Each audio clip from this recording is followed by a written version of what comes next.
Alzheimer.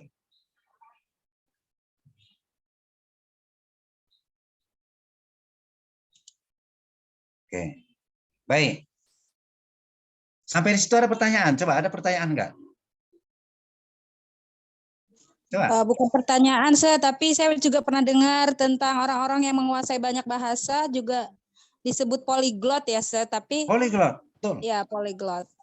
Dan ternyata bisa menghindarkan Alzheimer ya, saya. Masya Allah. Menghindarkan Alzheimer. Saya jawab langsung. Ya, betul. Bisa. Jadi sekarang ini mulailah kalian itu menggunakan minimal 3 bahasa dulu. Saya dari S2 dulu saya sudah meneliti itu 3 bahasa. Di usul S2 saya itu menggunakan bahasa alas, bahasa Indonesia, dan bahasa Inggris. Jadi ini teringat saya dengan apa yang saya lakukan waktu saya S2 dan S3. Kalian ini sudah terarah ke sana. Banyak sekarang dosen juga sudah memiliki seperti itu. Kalau di UMN itu saya acung jempol dulu, Pak Julian Barus. Bukan bahasa Inggris dia, tapi dia orang dari PPKN. Tapi dia menggunakan bahasa Karo, bahasa Indonesia, bahasa Jawa pun bisa, bagus dia. Bahasa Inggris pun bagus dia. Yang saya tunggu-tunggu dari dia itu adalah bahasa Arabnya. Bagaimana bahasa Arabnya, kan gitu kan? Karena bahasa Arab itu kebanyakan kita kan menggunakan bahasa Arab demi agama kita, kan gitu dia. Itu melekat. Bayangkan kalau kita bangun subuh mendengar ayat suci Al-Quran, wa minal laili fatahajjat bihi nafilatan laka asa an yab'asaka rabbuka maqaman mahmuda. Dan pada malam hari engkau bertahajud nafilatan laka sebagai tambahan bagimu. Asa, ingat, ayyab'asaka rabbuka maqaman mahmuda. Akan diangkat Tuhan makamu, tempatmu ke tempat yang terpuji. Itu kan dari bahasa Arab. Apakah bisa kita mengikrabkan bahasa Arab ini? Saya yakin itu apa bisa. Kepala apa kita? Kepala tata usaha kita. Siapa namanya? Yang S2 sekarang. Ya, masa saya ngasih tahu namanya? Admin kalian tadi nih. Edi Zulfikar. Itu. Edi. Iya, kuat dia bahasa Arabnya itu. Edi. Iya. Ya, kita puji dia dulu. Ya, kuat bahasa Arabnya. Saya dengar waktu saya sholat asar di Musala UMN itu dia mengkaji itu. Bagus ya. Jadi dia sudah memiliki 2 bahasa internasional, 1 bahasa Inggris, 1 bahasa Arab. Itu pun bagi kita sudah hebat. Jadi ada 4 bahasa. Kalau bisa ditopang dengan bahasa daerah yang lebih dari 1, lebih baik lagi untuk menghindari serangan Alzheimer. Jadi hebat bahasa ini. Kenapa? Karena manusia itu kan dikatakan al-insanu hayawanun natik.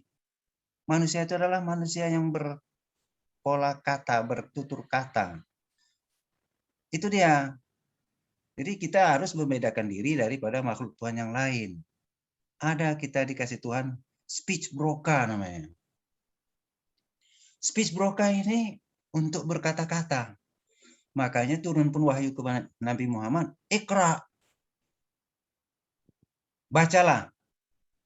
Nah, ada 2 versi, ada membaca dalam hati, ada membaca dengan ucapan, kan gitu kan. Tapi namanya itu membaca. Jadi nanti akhirnya kita itu membaca. Saya baca juga ada literatur mengatakan orang yang bisa menggunakan otaknya, menggunakan membaca atau menulis, belajar bahasa atau belajar ilmu yang bermanfaat, dia juga akan terhindar dari kehilangan neuron. Neuron ini kalau dibandingkan saya dengan kalian, lebih banyak neuron kalian sekarang. Kenapa? Saya sudah 64 tahun. Kalian masih 30, 25, ada yang 23. Neuronnya masih utuh itu. Apalagi masih anak-anak SMA.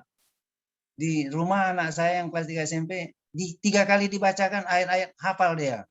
Saya 30 kali belum tentu hafal saya. Kenapa? Karena neuron pendukung saya sudah mulai berontokan. Kapan dia rontok? Ketika saya sedih, ketika saya stres, ketika saya bingung, atau saya tidak pernah membaca lagi. Itu makanya bapak-bapak yang pegawai yang atasan itu, ketika dia pensiun, dia nggak membaca lagi, dia kebingungan karena kehilangan neuron. Di mana aku ya? Kemana aku? Akhirnya jalan pun pulang bisa lupa. Jadi ini adalah sebuah sinkronisasi, sebuah sistem yang sangat-sangat sistematik dia. Bagi orang yang ingin memelihara otaknya, peliharalah itu dengan membaca. Pelihara itu dengan menulis. Kenapa di sana ada gerakan-gerakan mengingatkan saraf itu supaya dia segar. Dan dengan kata lain, membaca dan menulis itu adalah nutrisinya otak. Nutrisinya otak. Itu dia. Jadi ini sekarang ini saya tidak merasakan dulu ketika saya S2 saya menggunakan 3 bahasa dalam sebuah penelitian saya, tetapi sekarang ini berjalannya waktu, seiring berjalannya waktu, rupanya orang merasakan bagaimana menggunakan bahasa yang multi itu. Bayangkan kalau di Indonesia ini kita berbelanja dengan beberapa bahasa kita bisa, itu kan namanya udah multilingual. Itulah sebabnya ketertarikan dengan mata kuliah yang baru ini, yakni multilingual education, pendidikan menggunakan beberapa bahasa.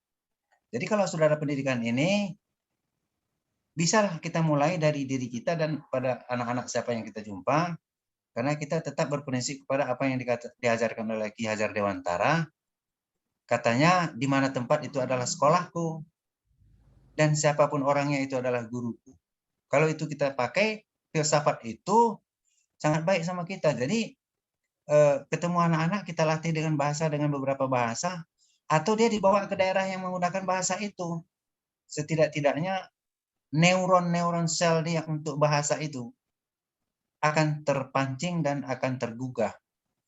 Dan ada memang anak itu dari kecil sudah memiliki bakat berbahasa. Tapi dengan era digital sekarang bukan hanya bakat yang bisa menentukan. Lingkungan, pola pikir. Apalagi kalau bisa berpikir secara kritis, berpikir secara inovatif dan kreatif, maka sampailah kita kepada yang namanya multi atau multilingual education itu. Silakan bertanya. Halo Pak, Ya. Reningsi Pak. Ya, Reningsi. Ya, oke. Ya. Tapi nggak nampak ini. mana orangnya Reningsi ini. Nggak nampak saya, mana orangnya? Mana dia? Halo? Pak. Oke, silakan bertanya. Itu. Kan saya ngajar di pesantren. Ya, terus. Di pesantren itu yang diwajibkan adalah 2 bahasa dalam sehari-hari. Ya. Bahasanya itu bahasa Arab dan bahasa Inggris. Tadi kan kata Bapak kalau orang yang menguasai banyak bahasa itu kan dapat menghindari diri dari Alzheimer. Tapi ada satu masalah.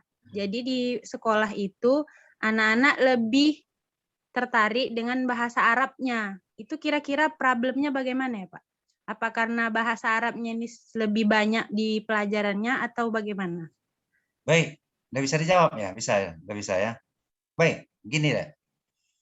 Itu adalah mengenai ideologinya sebuah perguruan tinggi atau sebuah lembaga. Ya, kenapa? Karena mereka ini sudah mengetahui bahwa kedua-dua bahasa itu adalah bahasa internasional, tapi ada ketertarikan oleh lembaga, ada kesiapan oleh lembaga dengan artian ideologinya menggunakan lebih kuat bahasa Arab, maka mereka lebih cenderung ke bahasa Arab. Contoh-contoh. Orang yang menguasai jauh lebih hebat bahasa Inggris baru bahasa Arab, kalau dia berhasil paling dia penerjemah, kerja di kedutaan, ya kan? Iya. Tidak sekesohor yang orang kuat bahasa Arab jadi ulama besar seperti UAS, Ustadz Abdul Somad itu.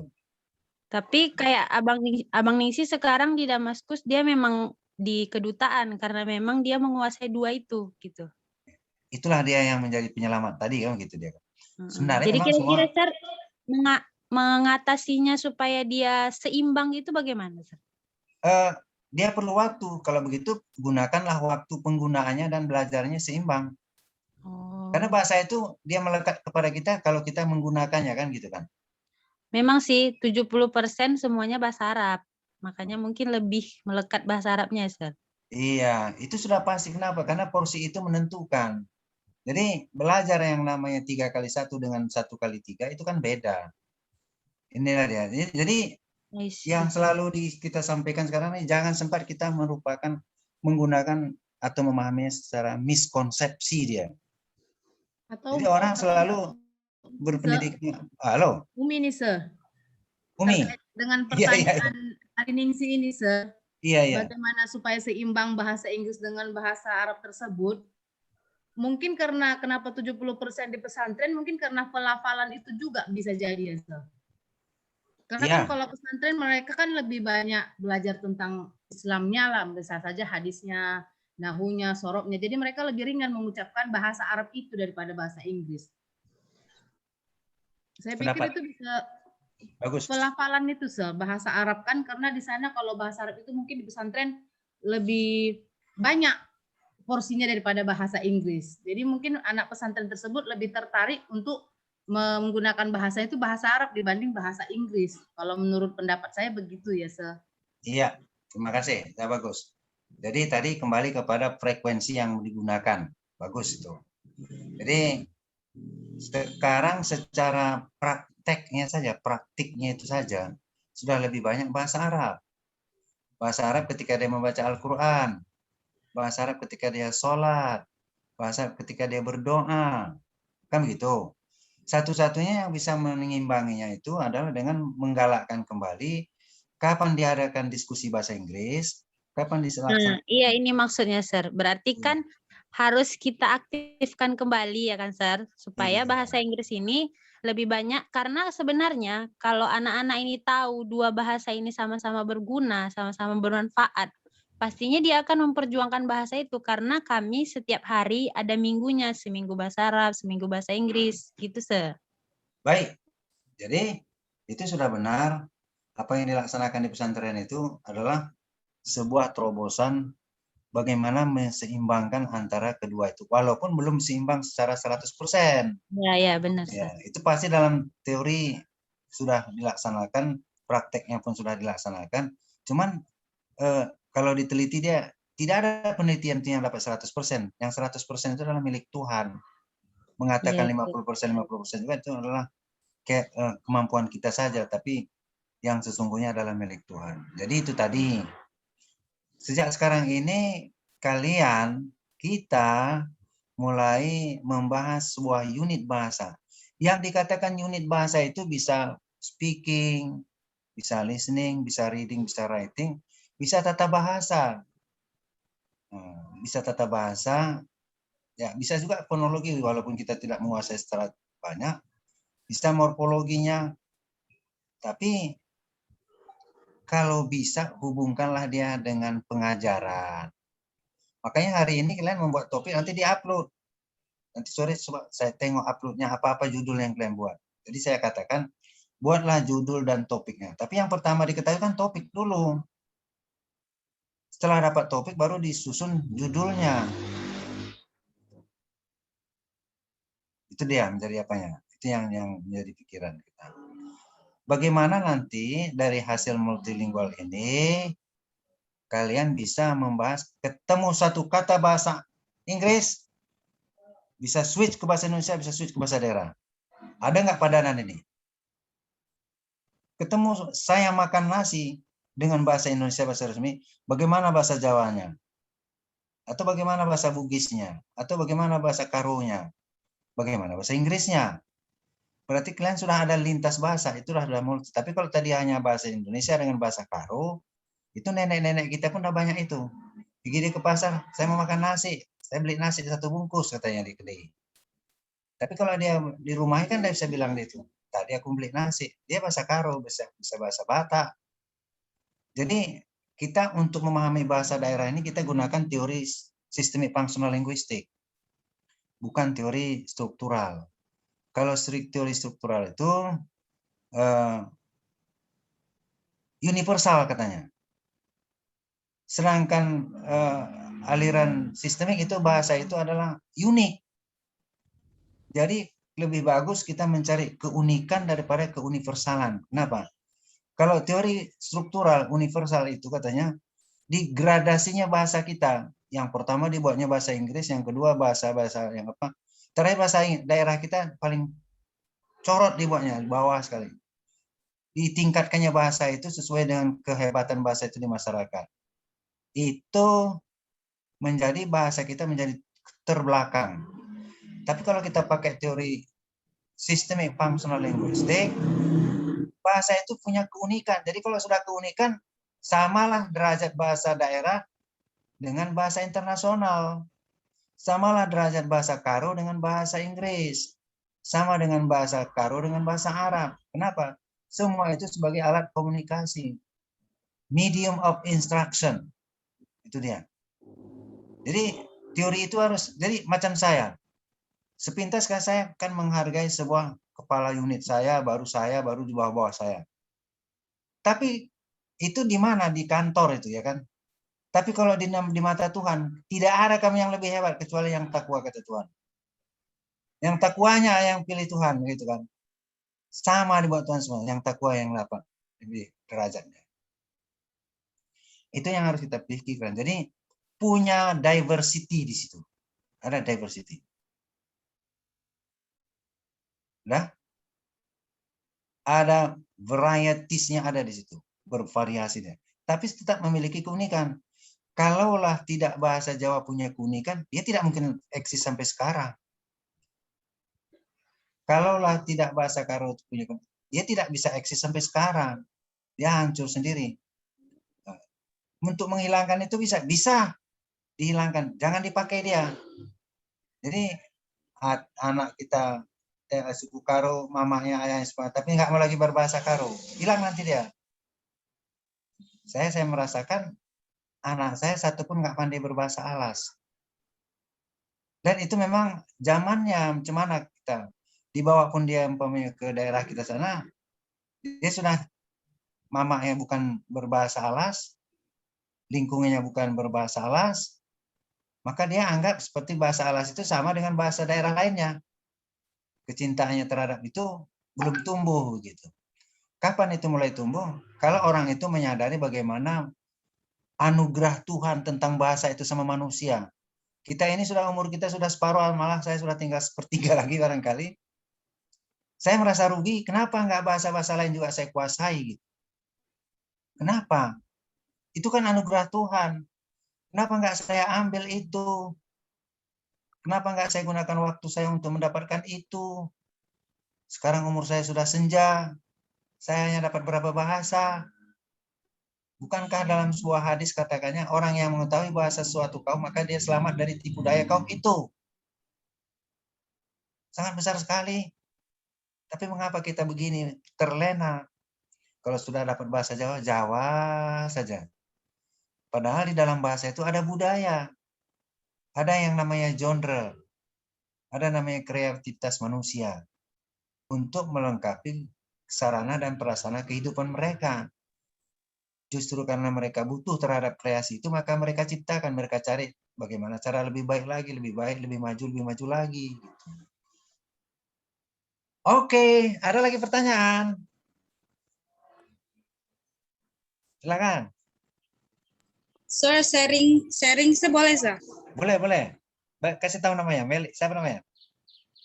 Meli Lestari, Sir. Oke. NPM-nya 207-215-001, Sir. Oke, bagus. Silakan Meli. Ya, Mel.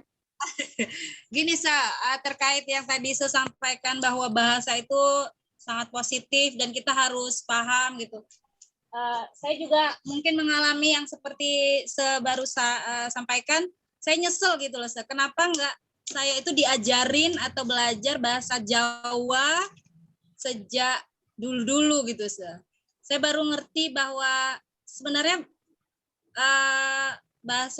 bahasa nenek moyang bahasa Jawa yang kromo inggilnya itu tuh sangat-sangat unik gitu loh, Sir. Dan ketika saya di Nias juga waktu itu saya sempat di Nias, saya mudah sekali untuk walaupun tidak paham keseluruhan, saya ngerti intinya mereka bilang apa ke saya gitu loh, Sir. Jadi sebenarnya kalau kita mau berusaha sedikit aja kita bisa paham gitu ya, Sir, bahasa-bahasa ini gitu loh, Sir. Betul. Jadi tadi kita bisa sekarang ini baru kita merenung. Itu namanya kita itu kalau melakukan refleksi diri namanya kita. Aku ini jalan macam mana? Kalau dalam teori ilmunya namanya metakognitif dia. Jadi kita bisa tahu yang lain-lain juga, tapi mengetahui diri kita jarang gitu. Aku ini macam mana aku ini? Apa yang harus kulakukan untuk masa depan datang? Itu yang kita susah. Sudah itu mengakui kesalahan diri sendiri pun agak payah. Orang mengasih tahu yang salah kita. Betul-betul salah kita nggak mau ngakui. Payah menerima. Fleksibilitas kita terhadap itu sangat-sangat kaku. Kalau kita sudah mengakui, ya itu memang salahku. Ngaku. Lalu apa jalan terbaiknya? Kan begitu. Jadi sekarang ini anugerah tadi yang cucuran bahasa tadi, di mana-mana kita ada bahasa daerah itu. Kenapa nggak kita concern? Malah kalau bisa kita tahu umpamanya tadi saya katakan ada di sana bahasa Batak. Beranikan berbahasa Batak walaupun secelat apa kita. Nanti kan mau diketahui orang, itulah buahnya yang masuk ke kita. Kenapa? Karena tergugah neuron kita, saraf kita tergugah ketika dikatakan orang kita salah. Payah untuk dilupakan. Dan lama untuk diingat. Itu paling tantangan, kalau kita mau belajar bahasa kayak saya di rumah keluarga berbahasa Jawa gitu. Ketika saya nyoba pakai bahasa Jawa itu saya diketawain, itu yang mungkin tantangan terberat, keluarga sendiri gitu kayak, kamu ini udahlah bahasa Indonesia aja gitu. Jadi akhirnya down lagi, ya udahlah gitu. Itu masalahnya masalah pola pikir. Itu kita mengkaji dalam sosiolinguistik. Nah, itu dia ya. Sosiolinguistik itu manusia itu tingkat pendidikannya dilihat dari cara dia berbicara, kosakata yang dia miliki, pola dia beranalisis. Apakah dia sudah memikirkan cara berpikir itu, cara berpikir pola tinggi, itu kan ada analisis, ada evaluasi, dan ada kreativitasnya, kreativitinya. Jadi sekarang ini orang udahlah mengatakan, gak usahlah kau bahasa itu yang payah-payah terbata-bata pun kau. Itu menjadi ingatan kepada kita, kata-kata terbata-bata tadi melekat di dalam otak kita sehingga ingat kita apa yang salah pada saat itu. Ketika itu kita perbaiki, itu akan payah hilang. Itu kesan, ya, berkesan dia. Jadi contoh, kalau dulu pernah kalian suatu saat ketika belajar naik sepeda, di jalan itu kalian jatuh dari sepeda itu, selama jalan itu masih ada kalian lewati, teringatlah kalian, di sini dulu aku jatuh. Berapa besar itu kesannya itu. Nah, itu harus dipakai itu.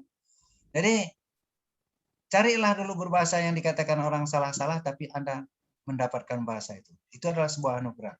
Bahasa adalah sebuah anugerah. Jadi kalau dua bahasa ada dua anugerah.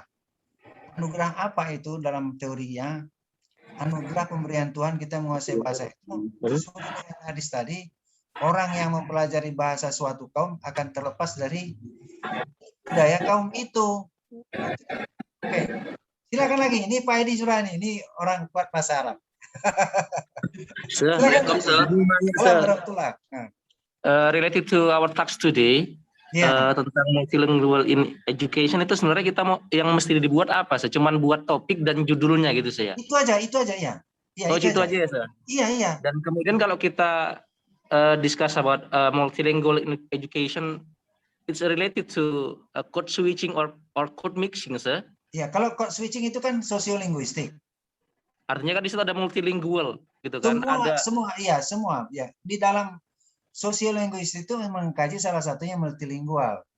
Karena code switching itu apakah code switching atau code mixing itu dia termasuk multilingual in education? Karena itu dalam proses pembelajaran bahasa kadang ada orang itu atau anak itu dia bisa menuturkan lebih dari satu bahasa dalam sebuah percakapan, di mixing kira-kira gitu. Apakah termasuk itukah yang bisa kita buat dalam tugas yang harus kami kumpul hari ini tentang topik dan judul tadi, sir? Bisa. Kenapa? Karena orang yang bisa melakukan code switch sudah mengetahui lebih dari satu bahasa. Setidak-tidaknya dia sudah ada dua bahasa. Berarti ada unsur untuk memenuhi yang namanya multilingual education tadi. Kenapa? Terjadinya beralih bahasa berarti ada dua bahasa yang sudah digunakan. Bagaimana dengan orang yang tiga bahasa? Dia bisa beralih dua kali. Jadi di dalam sebuah pertemuan dia bisa ketemu dengan orang Batak, dia berbahasa Batak. Ketemu dengan orang Barat, dia berbahasa Inggris. Ketemu dengan orang Arab, dia berbahasa Arab. Dan ini saya katakan. Halo, Sir. Nah, Jadi, Sir, kan Iya. kalau kita melihat dari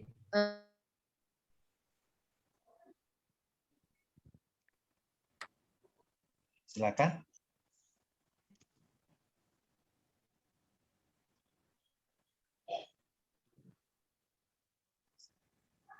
Silakan.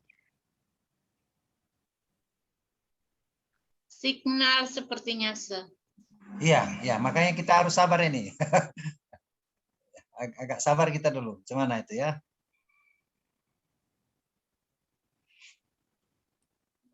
Sambil menunggu. Jadi yang dikatakan oleh Pak Zulfikar tadi sudah benar. Makanya sistem belajar kita itu tidak bisa kita mempelajari sebuah teori ilmu secara mendalam tanpa mengikutkan sebuah materi yang lain. Contohnya sebagai linguistik. Ketika kita belajar linguistik, kita harus belajar dengan dasar-dasarnya linguistik, menautkannya dengan sosiolinguistik, menautkannya dengan psikolinguistik, dan menautkannya dengan neuropsikolinguistik. Jadi tadi kata Pak Zulfikar tadi, bagaimana apakah code switch ini termasuk? Itu termasuk sebagai indikator tandanya orang itu sudah menguasai lebih dari satu bahasa. Setidak-tidaknya dia bilingual sudah. Tapi kalau dia sudah multilingual, itulah sudah lebih dari 2 bahasa dia.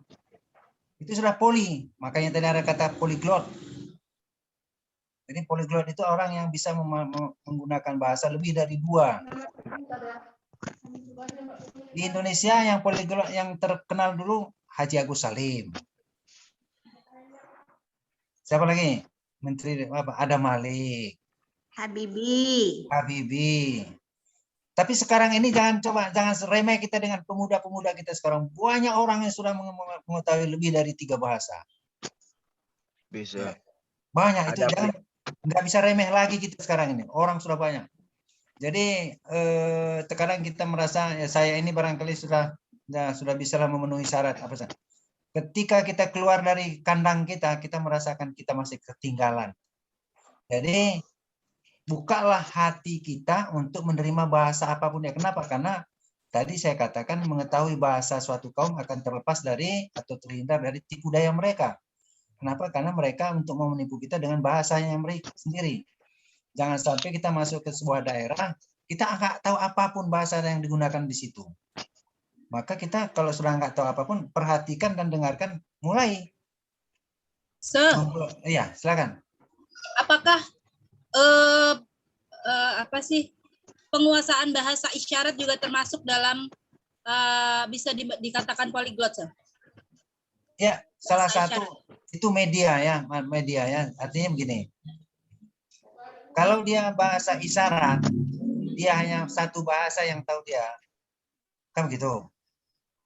Itu kan sebagai lambang gerak itu memiliki arti. Ya kan? Apakah lawan dia berbicara dengan bahasa Inggris bisa sama dengan lambang yang itu? Kan begitu. Artinya saya memang beda ya, Sir. Bahasa ya, isyarat Indonesia dengan bahasa isyarat Amerika saja berbeda. Itu yang kita perlu jelaskan dulu. Orang India, kalau dia geleng kepala, beda dengan artinya dengan geleng kepala kita. Kalau orang India geleng kepala itu senang, acanehi.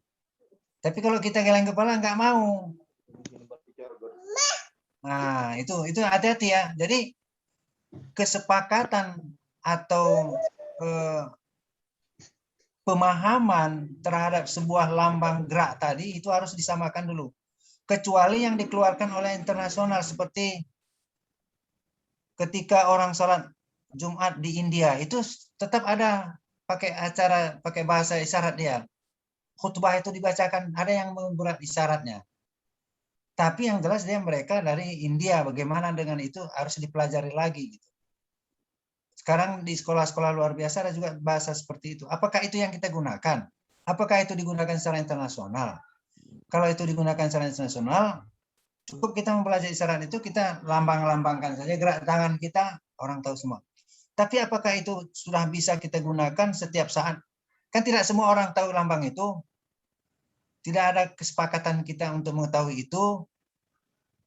Dan lagi yang seperti di sholat Jumat tadi juga, itu adalah masjid itu menyiapkan itu supaya bagi orang-orang yang tidak pandai mengucapkan bahasa apa segala macam, cukuplah dia menggunakan isyarat itu gitu, untuk memahami. Tapi saya rasa agak sulit untuk itu diterapkan sampai ke belajar bahasa internasional, sulit. Kenapa? Karena nanti itu kan bahasa yang terbatas bagi yang orang yang ada kekurangan gitu. Kalau yang lengkap itu kan bahasa yang ada ditunjukkan, seperti kita berbahasa di isyarat di pesawat, ada bahasa. Kan ada isyarat. Kita nggak dengar apa yang dibilangin, tapi tahu bagaimana menggunakan alat penyelamat itu, ya kan? Dari jauh aja kita nengok. Begini katanya. Itu sudah tertata secara internasional. Gitu. Jadi bahasa itu sangat luas dan sangat-sangat unik. Masing-masing bahasa itu sangat-sangat unik. Jadi belum pasti kalau dia mengetahui bahasa isyarat sudah bisa semua bahasa. Kenapa? Ini itu untuk dia saja. Tapi dikembangkan ke orang lain nggak mempelajari bahasa itu, dia nggak bisa jadi berkomunikasi. Contoh saya, kalau ada orang berbahasa isyarat dengan saya, Pak, tolong saya tunjukkan jalan ke sana begini katanya, dan saya mau ke jalan ini. Pakai isyarat, saya belum tahu itu. Kenapa? Karena saya tidak mempelajari itu. Itu makanya bahasa itu kalau dibuat di dalam buku itu kita baca, language is primarily speaking. Bahasa itu sebenarnya dasarnya adalah ucapan, bunyi. Adapun tulis itu adalah lambang dari bunyi itu yang kita lambangkan supaya bisa di dalam otak kita seolah-olah kita membaca itu seolah-olah ada bunyi. Makanya betul itu, language is primarily speaking. Oke, lagi pertanyaan. Tapi Ada, Sir. Oh, ya. Sir, Ya, Sir, mau tanya, Sir. ya. Ibu Rosita nih. Ya, begini, Sir. Sekarang ini saya sudah berusia 53 tahun, Sir. Saya 53 sudah tahun. agak susah, iya, Sir. Saya sudah agak susah tuh menggunakan multilingual, Sir. Apalagi menguasai 4 bahasa sekaligus. Nah, ini untuk kedepannya, Sir. Bagaimana cara kita untuk mendidik anak agar lebih mudah menjadikan seseorang itu multilingual, Sir? Iya, sebuah pertanyaan yang bagus untuk diselesaikan. Begini, kita pakai filsafat Ali bin Abi Thalib, menantu Rasulullah. Ya, Sir. Pakai filsafat itu dia. Apa itu filsafatnya? Ya, Sir. Didiklah anakmu di zamannya. Didiklah atau ajari anakmu di zamannya. Jangan ajari anakmu di zamanmu. Ali bin Abi Thalib itu ya, Sir? Ali bin Abi Thalib itu. Iya. Ya, itu kita pegang itu. Ajarilah anakmu di zamannya. Jangan ajari anakmu di zamanmu. Ya, Sir. Ya. Apa implikasinya? Siapa bisa nolong saya untuk menerangkan itu? Siapa bisa?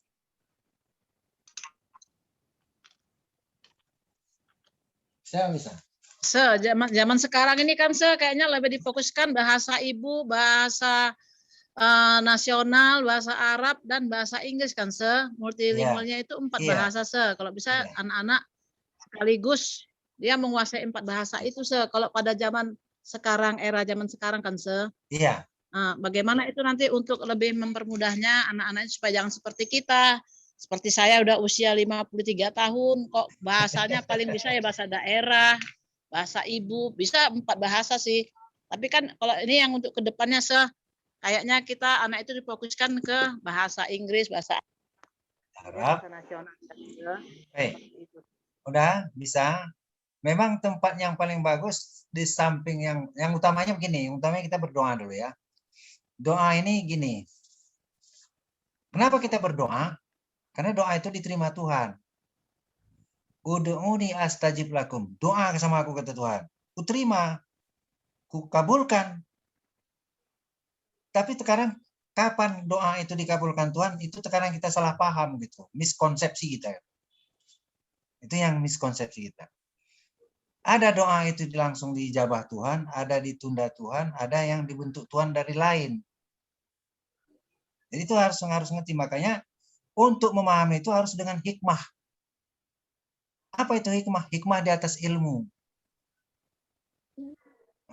Itu dia. Hikmah itu di atas ilmu. Kenapa saya tercipta seperti ini, terlahir dalam keadaan miskin? Cari hikmahnya.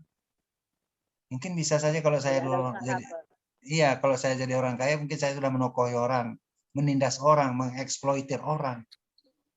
Kenapa usaha saya tetap gagal? Mungkin ada nanti balasan dari Tuhan, dari orang lain. Jadi doa tadi dikabulkan Tuhan, jelas dikabulkan Tuhan. Tipenya itu harus dipelajari dengan hikmah.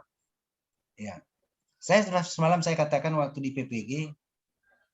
Sekarang saya berdoa, saya katakan, ya Tuhan, saya bersyukur semua nikmat yang Kau berikan kepadaku. Dan orang tuaku meninggal ketika aku umur 6 tahun pun, saya bersyukur sama Tuhan. Dengan hikmah yang Kau berikan atas itu. Kenapa begitu? Karena pada saat itu, jika orang tuanya saya tidak meninggal, dia nggak kasih saya pergi kemana-mana. Ketika dia meninggal, barulah saya masuk ke panti asuhan. Kalau saya tidak masuk ke panti asuhan, ini jangan cerita, ini Tuhan semua ngaturnya ya kan. Saya tidak sampai seperti ini, nggak bisa saya keluar dari daerah saya, dari Putacane sana, dari kampung sana. Ketika dia hidup, anak ibu nggak bisa sekolah nih, ya udah nggak bisa aku sekolahkan, ya nggak usah sekolah dia. Ketika ada orang menanyakan, dibawa aja ke panti asuhan anak ini. Satu rumah pun dibacanya Al-Quran itu, kalau saya nggak setuju, tak ada artinya sama dia, kata mama. 2 tahun dia meninggal. Pada saat itu saya kan nggak tahu bagaimana susahnya tak punya orang tua. Sakit hidup itu ya kan. Tapi sekarang hikmah itu ada, saya rasa. Lalu apa? Ya saya setiap sholat saya berdoa, semoga doa orang tua tadi saya doakan dia, semoga dia ditempatkan di tempat yang terbaik. Nah, itu sebuah hikmah. Barangkali bukan hanya itu, ibu dan bapak bisa menganalogikan hikmah yang saya alami ini dengan kalian sendiri. Jadi jangan dulu membenci sesuatu apa yang diciptakan Tuhan kepada kita. Antakrahu syai'an fahuwa khairul lakum. Kau benci kepada sesuatu, padahal itu yang terbaik bagimu. Nah, itu dia. Jadi ini ingat. Jadi bersyukurlah kita yang sudah mengetahui dan kita bisa mengecap pendidikan ini. Ini unsur-unsurnya semua harus bersyukur ini. Jadi tadi yang ditanya, tadi bagaimana menggalakkan keturunan kita sesuai dengan anjuran dari Ali bin Abi Thalib tadi. Ajarlah anakmu sesuai zamannya. Sekarang ini yang mengajar itu sesuai zamannya adalah salah satunya pesantren. Cuman hati-hati dengan memasukkan orang ke pesantren juga nih. Terkadang pesantren ini sudah niatnya lillahi ta'ala. Terkadang ada nanti terjadi sudah bagus dia terdiri menjulang, sudah terkenal, sudah banyak muridnya. Menjadi lirikan para pejabat. Pejabat ini banyak anaknya nggak bisa diatur yang lagi di rumah. Banyak ya, bukan semua ya. Dia bupati anaknya gubernur ya kan, banyak. Jadi anak itu masuknya ke pesantren, ku bayar berapapun. Yang penting anak ini menghilang dari lingkunganku. Kan itu pikiran orang tua yang berjabat-jabat banyak uang itu. Masuknya ke pesantren. Masuk di pesantren, uang sekolah berapa? 1,5 juta sebulan. Saya bayar 3 juta. Itu dia masuk. Enggak orang pejabat aja, Sir. Sekarang orang biasa juga ngomongnya gitu. Jadi duit di atas segalanya. Kami bisa bayar banyak kok. Kami yang gaji kalian gitu. Bahasanya udah kayak gitu. Iya. Jadi kalau sudah begitu ceritanya, anak ini sudah jadi raja dia di rumah. Ayahnya pejabat ayahnya, jangan katakan pejabat ayahnya banyak uang mewah. Dia gunakan uang mintanya ada. Salah guna dia terhadap uang itu, dia masuk ke lumbung, katakanlah yang obat-obatan yang terlarang. Tidak bisa lagi dimakannya. Kalau nggak makan obat itu dia akan nggak tenang. Sang ayah udah nggak sanggup. Dimasukkan ayahnya lah anak ini ke pesantren. Apa artinya itu? Didiklah anak saya ini karena saya tidak sanggup lagi mendidiknya. Kan itu dia dalam tanda petiknya itu. Berapa uang kuliahnya, uang sekolahnya? 1,5 juta. Saya bayar 3 juta. Saya bangun lagi. Yang penting anak ini jangan lagi mengganggu dia waktu dia tugas. ini aja niat orang tua ini sudah agak-agak melenceng sedikit ini. Masuk anak ini ke pesantren itu, dia bukan menunjukkan ketauladanan di sana, tapi dia mengganggu yang lain yang sudah rajin-rajin belajar dipengaruhinya. Nanti hari Minggu ada kesempatan keluar kita, traktir kalian. Ini sebuah kebiasaan yang bisa negatif. Nah, itu tadi ada ibu di antara kalian tadi yang mengajari pesantren. Ini harus dipikirkan juga, hati-hati, sangat hati-hati sekali. Jangan gara-gara satu orang murid terjangkit kepada murid-murid yang lain di pesantren. Saya mengalami itu, anak adik saya sendiri yang masukkan ke pesantren, dari atap rumah pesantren itu dia keluar. Untuk membeli apa itu? Tidur-tidur di rel kereta api dia. Nggak sanggup dia belajar lagi karena pikiran dia sudah mana obat. Waalaikumsalam warahmatullah. Bro, sehat? Sehat. Waktu lewat rumah, kenapa sudah bacaan dijual? Bu Herlina, kita sedang kuliah, mohon di-mute. Selain percakapan diskusi. Oh. Terima kasih. Lanjut. Jadi sampai di mana saya ceritakan tadi? Saya sentak sekali dengan cerita rumah itu. Ya, obat-obatan, Iya. Jadi anak ini tidak lagi tempatnya harus di pesantren, tapi tempatnya harus direhabilitasi. Kalau dia tidak direhabilitasi, 3 bulan dia ada di situ, anak-anak yang lain sudah tercemar semua. Bahkan nanti dikasihnya milik dia, ini kau coba kau makan dulu ini.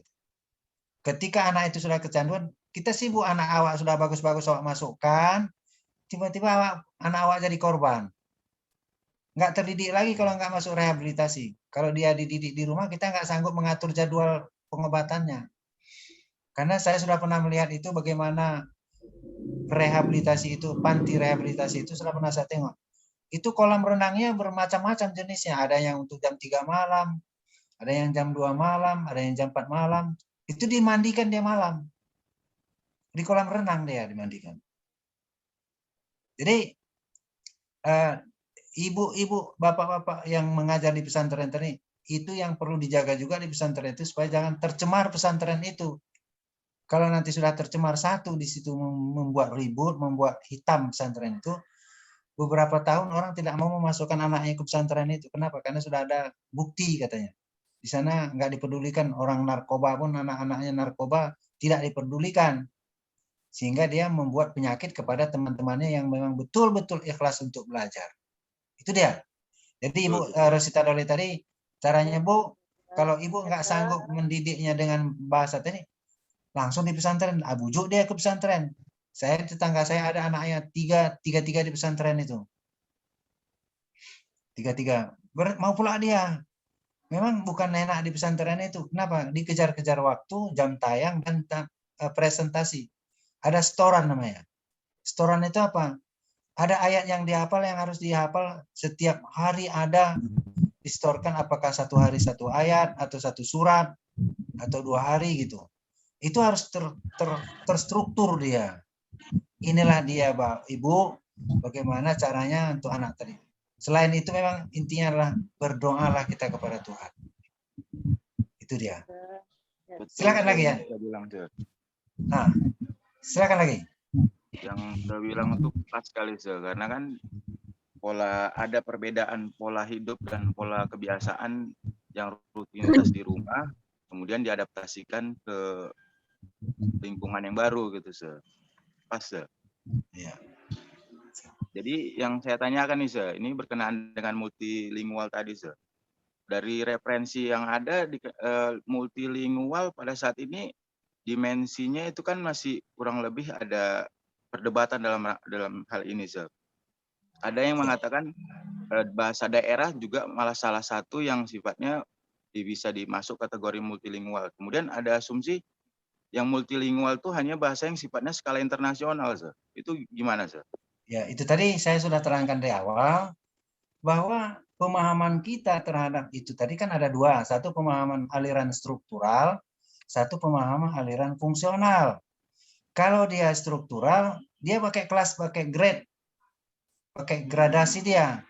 Yang pertama itu adalah bahasa Inggris karena dia bahasa internasional. kedua bahasa, pokoknya mana populasi yang lebih banyak menggunakan dia urut itu. Baru nanti bahasa yang paling bawah itu yang sudah nggak kita kenal lagi, mungkin yang menggunakannya satu-satu kecamatan. Contohnya sekarang pun bahasa yang sudah mau punah itu bahasa Siladang. Bahasa Siladang itu dekat Madinah, Mandailing, Natal sana. Nah, itu sekarang masih ada lagi yang di Medan ini orang pejabat-pejabat itu menggunakan bahasa Siladang dan datangnya dari daerah Siladang itu. Tapi mereka ada sebagian yang tidak ingin menggalakkan bahasa itu sehingga dia hilang. Makanya kita harus menggunakan paham kita atau ideologi kita memahami bahasa itu sebagai keunikan. Kenapa dia dikatakan bahasa A, bahasa B, bahasa C? Kenapa? Karena ada keunikannya. Keunikan itu yang kita hargai. Karena namanya saja sudah keunikan. Berarti tidak ada dimiliki yang lain. Contoh, bahasa Batak. Bahasa Batak sudah dihiasi dengan jenis-jenis budaya yang dia lahirkan. Itu tidak ada di bahasa lain. Nah, kalau sekarang ini ada sejenis buah-buahan atau adat istiadat atau makanan-makanan di Malaysia sudah ada, kita bertahan bahwa kita dulunya membawanya. Kalau dibukakan dari Malaysia, Malaysia juga kami dulu itu. Jadi saling mendahului mengatakan itu produk siapa, ciptaan siapa gitu. Jadi tadi kembali kita ke bahasa. Bahasa itu harus diakui ada keunikannya. Kalau tidak ada keunikan dia nggak bisa eksis. Jadi makanya tadi di dalam materi yang saya kirimkan nanti itu sudah diterangkannya. PBB pada tahun 1999 di dalam UNESCO. UNESCO itu sudah diakui ya. UNESCO itu adalah United Nations Educational, Scientific and Cultural Organization. Itu dia. Itu kan bagian pendidikan di PBB sudah mengakui adanya bilingual itu, dan istilah bilingual dengan multilingual itu disamakan maksudnya gitu. Jadi mulailah dari bilingual baru ke multilingual. Bagi kita masih ada perbedaan bilingual dengan multi. Kenapa? Karena bilingual itu 2, tapi multi itu lebih dari 2. Jadi yang dianjurkan yang saya minta tadi pun adalah 3 bahasa. Buat topiknya dan judulnya apa. Kajian tentang penggunaan kata kerja dalam bahasa daerah, atau dalam bahasa Inggris, atau dalam bahasa Indonesia. Tapi ketika dianalisis dia digunakan 3 bahasa. Dalam bahasa daerah, dalam bahasa Indonesia, dan dalam bahasa Inggris. Maka kita sudah namanya multilingual. Apa saja yang bisa kita lakukan? Bisa struktur percakapan, bisa nasihat, tapi dianalisis menggunakan 3 bahasa tadi. Yang paling mudah sekarang, apa bahasa ibu kita? Yang sekarang ini saya pikirkan ada bahasa ibunya memang bahasa Indonesia. Jadi dia sudah baru tahu dengan bahasa Indonesia dan bahasa Inggris. Lalu bahasa daerah mana yang bisa dekat dia? Kalau belum dia menguasai itu, dia bisa diskusi dengan orang yang memiliki bahasa daerah itu. Maka nanti akan terciptalah sebuah teks dengan 3 bahasa sebagai analisisnya. Karena bahasa itu dianalisis dengan bahasa juga. Jadi bahasa nggak bisa dianalisis dengan alat-alat pertukangan, ya kan? Makanya kalian pun nanti sarjana magister dia, magisternya magister teks. Kenapa? Karena yang dikerjakan dulu teks juga yang menjadikan kalian sebagai magister. Dulu waktu mau sarjana S1, teks juga ada skripsi. Skripsi ini kan teks, kumpulan dari teks, menjadi induk teks. Itu juga mengangkat kalian menambahlah gelar kalian SPD. Itulah dia. Jadi membuat gradasi bahasa itu adalah aliran struktural. Tapi membuat bahasa itu unggul masing-masing adalah teori sistemik fungsional. Kenapa? Karena bahasa itu punya keunikan baru dia bisa dibedakan. Kalau nggak ada bedanya bahasa Karo dengan bahasa Indonesia, kenapa kita ada katakan bahasa Karo? Justru ada bedanya. Jadi justru yang membedakan itu apa? Ya keunikan. Bahasa Nias beda dengan bahasa Tapanuli Selatan, dengan bahasa orang Melayu pinggir di Sibolga. Oke, ada lagi? Saya Ya, silakan. ini untuk memperjelas saja masalah tugas tadi, dia kan berbentuk satu topik, kemudian ada judulnya. Ya. Apakah kita membuatnya itu cukup dengan judul yang sama, hanya bahasanya saja yang berbeda? Yang satu Iya. pakai bahasa daerah gitu kan, supaya Iya. kita nanti bisa membandingkan antara ketiga bahasa itu tadi. Ya, jadi kan pertama Ibu buat judul dulu, pakai bahasa apa Ibu buat? Topiknya Jawa, apa? karena saya Japanese. Buat dulu bahasa Jawa. Ya. Topiknya apa?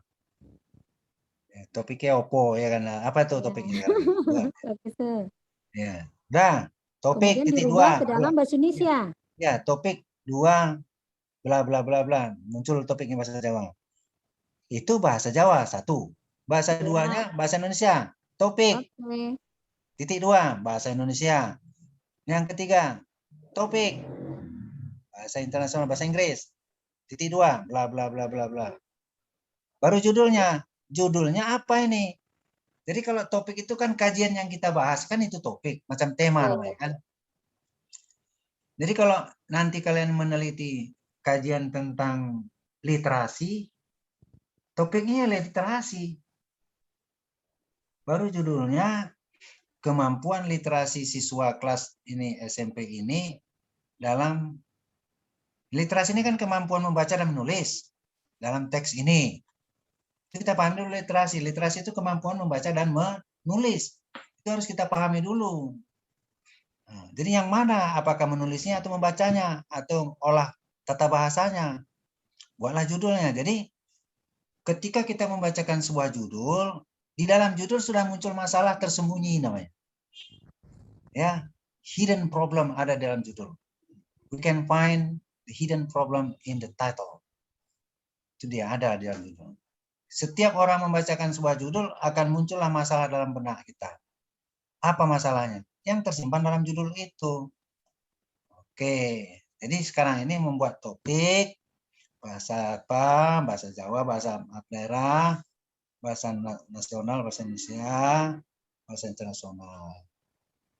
Oke. Satu lagi, tadi saya mengatakan kalau language itu primarily speaking.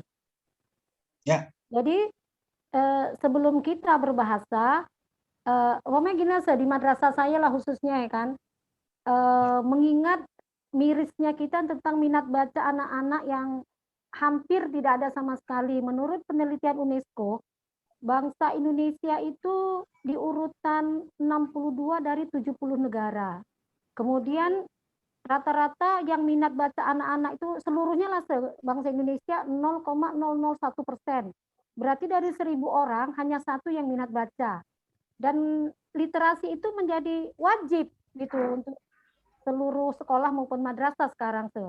Apakah bisa kita memaksakan literasi itu kepada anak-anak? Jadi kami setiap hari Selasa, Rabu, Kamis memaksa anak-anak untuk membaca dengan membawa buku masing-masing.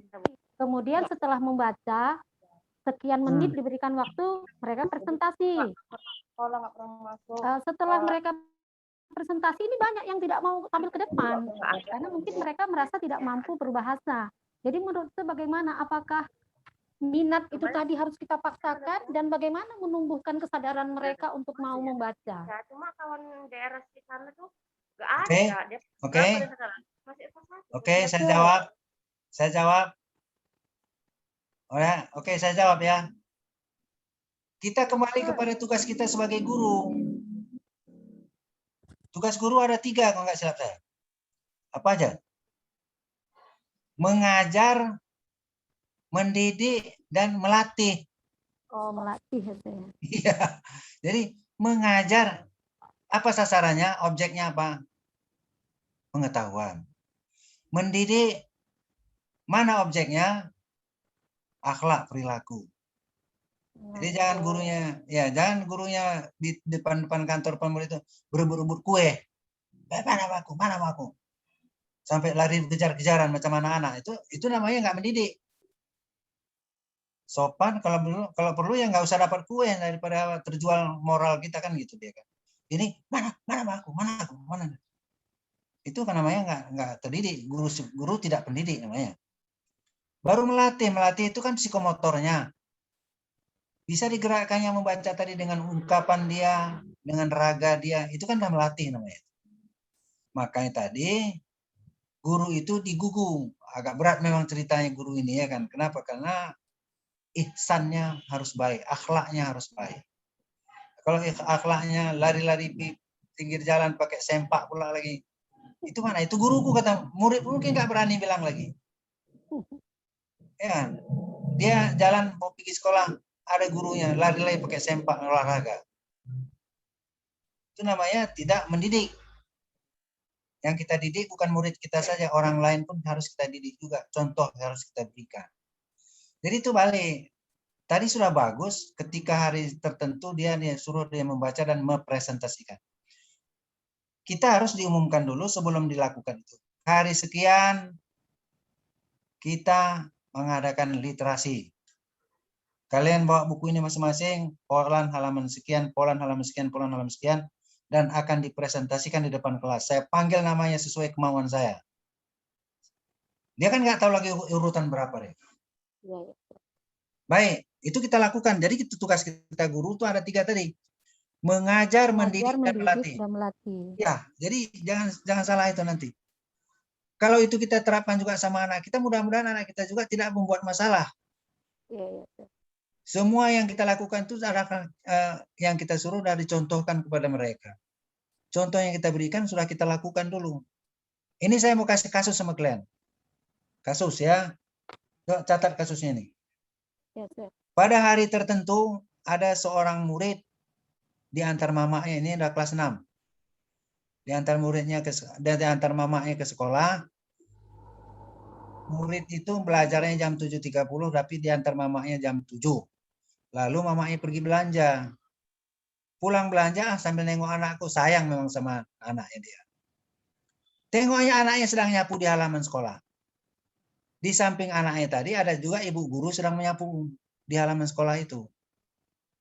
Rupanya ketika datang guru ini ditengok orang sekolah belum lagi disapu, diambil sapu dan panggilnya anak-anak yang ada di sekitar. Nak, tolong sapukan nak sebelah situ. Saya sapu sebelah sini.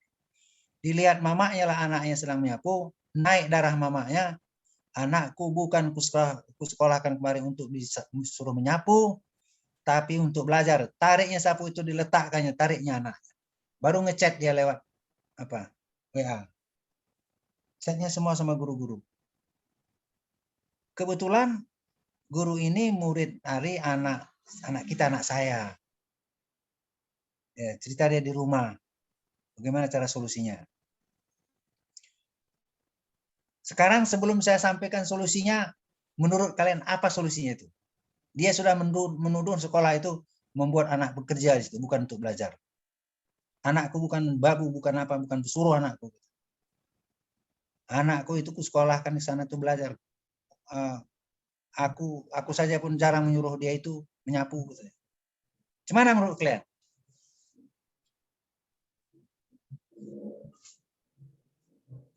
Apa solusinya?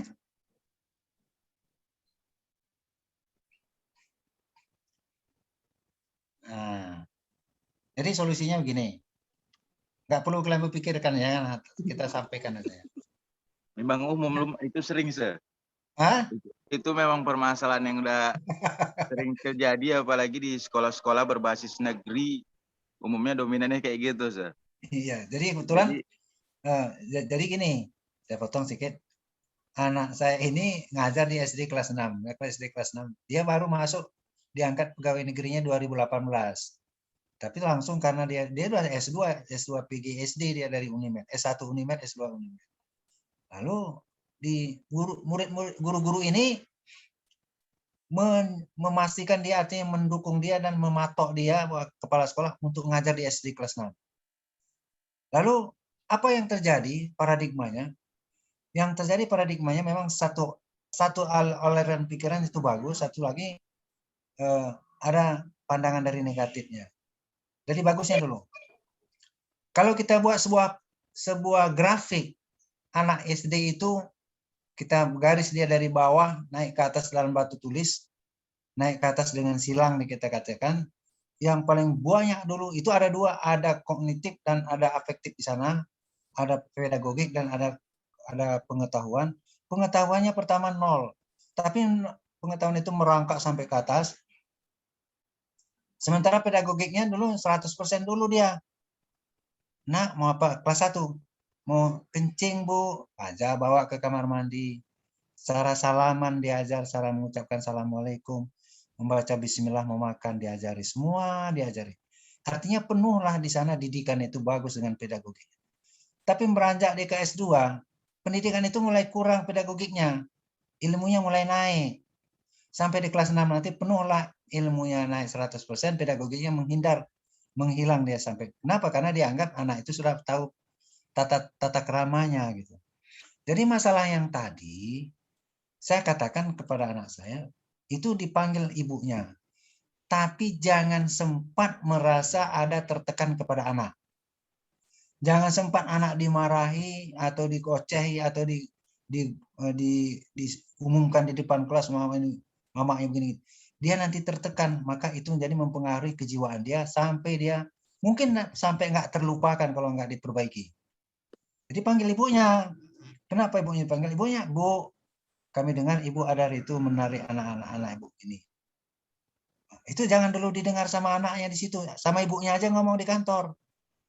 Apa yang disampaikan? Beginilah Bu, kami di sini mengajarkan anak ini ada berapa? Ada 4 KI, kompetensi. KI itu kan kompetensi itu kan dalam kurikulum. Ya, KI pertama, inti. iya, kompetensi pertamanya adalah agama, kompetensi keduanya adalah sosial, kompetensi ketiganya adalah ilmu, kompetensi empatnya adalah perilaku atau motorik. Yang kami ajar Bu sini termasuklah sosial tadi Bu. Makanya anak ini bersosial itu harus kami, bagaimana dia bermanfaat untuk orang lain. Bukan kami mengatakan anak ibu itu menyuruhnya tiap hari nyapu. Kami yang lain pun kami suruh itu Bu. Kenapa? Karena mereka harus mengalami bagaimana berinteraksi dengan sosial. Salah satu melihat halamannya ini, kami bentuk dia dari KI2-nya itu Bu. Kalau KI agamanya juga kami ajari. Dan kami masih yakin ibu-ibu mengajari agama mereka baik-baik. Tapi sekali-sekali kami latih juga mereka. Kenapa? Karena KI ini harus dilengkapi semua ini Bu. Kami tidak membuat anak ibu itu sebagai pesuruh kami, karena kami pun menyapu Bu, kami contohkan kepada mereka. Nanti kalau ini nggak bisa, kalau anak ibu seandainya kami tahu nggak pernah menyapu, nggak pernah berinteraksi dengan sosial, KI ini rendah, nilainya ada itu Bu. Pasti orang tuanya itu menyadari kalau sudah begitu. Beberapa hari rupanya anak kita ini tadi memanggil anak itu, aku dengar hari itu si Polan kau ada diapakan sama ibu ini, sama mamamu. Iya Bu, sebenarnya mama saya yang salah paham. Selesai. Rupanya ibu itu mungkin ngomong ke orang lain, mungkin ada orang yang menyampaikan seperti itu. Di mana ada sekolah yang diapakan? Karena makanya ada orang sekolah itu, di dalam sekolah itu semua kegiatan harus diikuti oleh anak. Kerjasama, gotong royong, membersihkan segala macam. Itu harus ada masuk dalam kurikulum untuk memenuhi keempat KI tadi. Jadi makanya dulu ada anak-anak orang kaya masuk tentara lari malam. Kenapa? Anaknya itu tidak pernah mengalami pekerjaan seperti itu. Mungkin dibayar supaya lulus masuk, bayar masuk lulus. Tapi ketika latihan, mana mungkin waktu lari atau berenang, latihan tentara. Aku nggak usah renang, aku bayar. Kan nggak bisa. Nah, itu. Jadi ada kesiapan dan harus ada komunikasi yang baik antara guru dengan wali murid. Jadi jangan sempat si anak ini merasa tertekan, ada kasus yang terjadi sama dia dan memalukan sama teman-temannya. Karena anak-anak kalau udah kok selek sikit dia diungkitnya. Kau mama kau sok-sok kali kemari, kan gak enak dia. Jadi itu harus diredam, tidak ada yang tahu, panggil orang tuanya, dikasih tahu di pencerahan supaya tahu orang tuanya. Itulah solusinya. Kenapa? Karena itulah dia gunanya ada guru BP kan. Tapi guru BP kita pun sekarang Ya, balik tadi juga sama dengan guru yang kita bilang tadi. Aku nggak usah ngajar kelas 6 kata ibu-ibu yang sudah tua itu. Kenapa? Dia ngajar kelas 1. Karena main mata. Katanya anak itu takut. Padahal itu yang paling berat. Karena pedagogiknya 100%. Sementara ilmunya belum dikuatkan di situ. Tapi begitu dia kelas 5, kelas 6, dia perimbangan itu sudah lebih besar lagi keilmuannya daripada mengajarkan pedagogiknya. Kenapa? Karena pedagogik sudah dibentuk dari awal. Oke. Ada lagi? Tugas kalian belum? Sekali lagi nih tugas. Sudah habis tugas kalian? Sudah ada dikirim semua? Sudah diupload semua tugasnya? Kirim melalui WA bisa kan, Se? Iya. Itulah jalan terakhir ya kan? Jalan terakhir ya kan? Jalan terakhirnya lewat WA lah, mana lagi ya kan?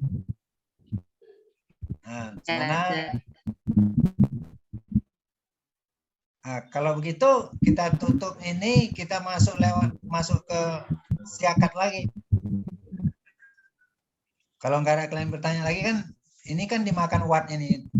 Ikon ini kan makan watt ini. Makan pulsa. Yang dimakannya bukan dari ketua admin saja.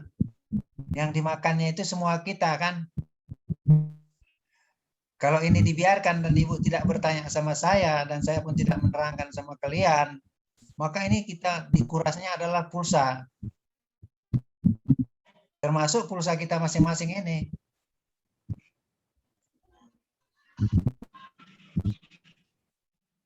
Kalau saya pulsanya sudah bulanan memang pakai wifi saya. Jadi ini memang dipakai lah 4-5 orang di rumah ini pakai semuanya. Siang, malam, pagi, sore. Silakan kalau nggak ada bertanya kita masuk ke tugas kalian yang belum kalian upload kan masukkan dia ke WA. Baik, Sir. Atau kita tutup? Karena waktu kita nutupnya 10.30 nanti tutup apa? Tutup akad. Kalau nggak ada, maaf lah Se ya, boleh, kalau Se. dikirim ke WA Se. Ya, kalau nggak bisa laptopnya. kirim ke WA aja ya. Ya oke Se, makasih Se. Berarti kita tutup ini ya. Oke, Se. Nah, kita foto dulu lah sebentar. Mana foto-foto? Ya, kita kirim ke WA foto ini. Ayo.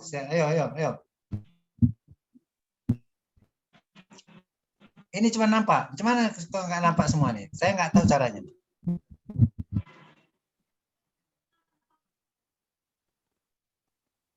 Apa yang dilakukan supaya nampak? Partisipannya ada 22. Pakai laptop atau pakai Laptop. atau mungkin Bang Dharma, Bang bisa tolong dibantu? Supaya nampak kalian semua.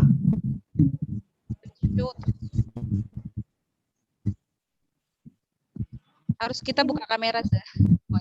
Meli cantik banget ya hari ini ya. Saya tidak hanya hari ini saja. Oh iya, bawaan lahir ya. Alhamdulillah. Nah, ini aja kita foto yang 4 ini, 4 orang ini. Bang Dharma, tolong dibantu Bang Dharma. Apa yang saya klik supaya nampak semuanya? Di apanya di partisipannya tuh Se. Partisipannya saya apakan? Sudah saya klik ini partisipan. Lalu apa ini? Bang Bud, bantu Bang Bud. Oh, ini kalau ini aja kita foto biar nampak semua nama-namanya ya. Atau dari sini aja pun nggak apa-apa Se, nanti biar di-upload ke grup ya. Oke, gitu aja ya. Kita foto dulu ya. Atau kalian foto masukkan ke WA. Iya, siap. Sir. Itu aja lah ya. Iya. Oke, kalau begitu Thank you, Sir. Saya akhiri, wabillahi taufik wal hidayah. Wassalamualaikum warahmatullahi wabarakatuh. Waalaikumsalam warahmatullahi wabarakatuh. Waalaikumsalam warahmatullahi wabarakatuh.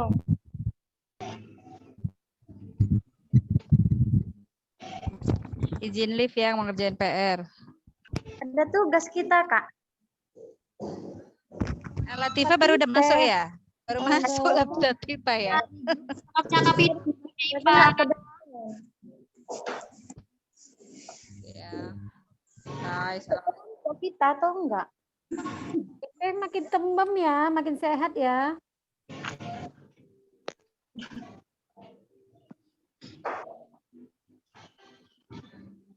Disalip ini kan, kawan-kawan. Lawak lip lah ya, Bu. Dari tadinya pada lip semua, kok fotonya dimatiin. Tapi mau foto dulu, ini mau foto dulu katanya. Udah difotoin semua. Bu, foto dulu, Bu. Mau bahas status, Bu.